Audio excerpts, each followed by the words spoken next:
Welcome to our channel. Today we how to configure Help Scout inbox for e-commerce troubleshooting, detailed guide step by step clearly. Begin by logging into your Help Scout account. Navigate to the inbox section from the main dashboard. Click on the Create button to set up a new inbox.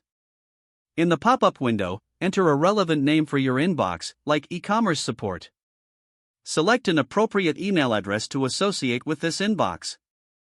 Choose the team members who will have access to this inbox. Configure the inbox settings to customize the notifications. Enable tracking for emails to ensure every interaction is recorded. Set up automatic replies for incoming messages if required. Next, go to the Customer Fields section.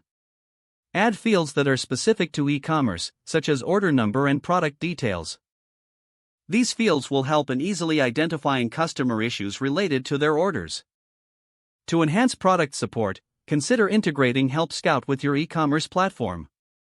Visit the integrations marketplace and search for your e-commerce solution.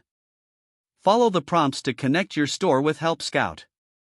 Once integrated, create specific workflows for handling common e-commerce inquiries. Establish tags like order inquiry and shipping issues to categorize requests effectively.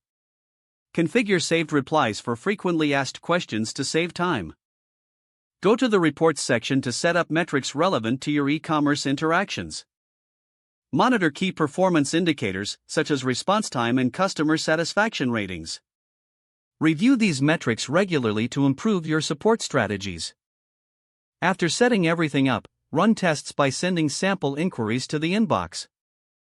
Check that all configurations are working as intended. Make adjustments as necessary based on the test results. Once you're satisfied, inform your team about the new inbox and its features.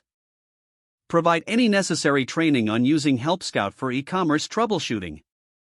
Encourage ongoing feedback from the team to continually enhance the support process. With everything configured, you are now ready to handle e-commerce customer inquiries efficiently. If the page does not load, refresh the browser or try again in a private or incognito window. Don't forget to like this video and subscribe to our channel for more step-by-step tech guides.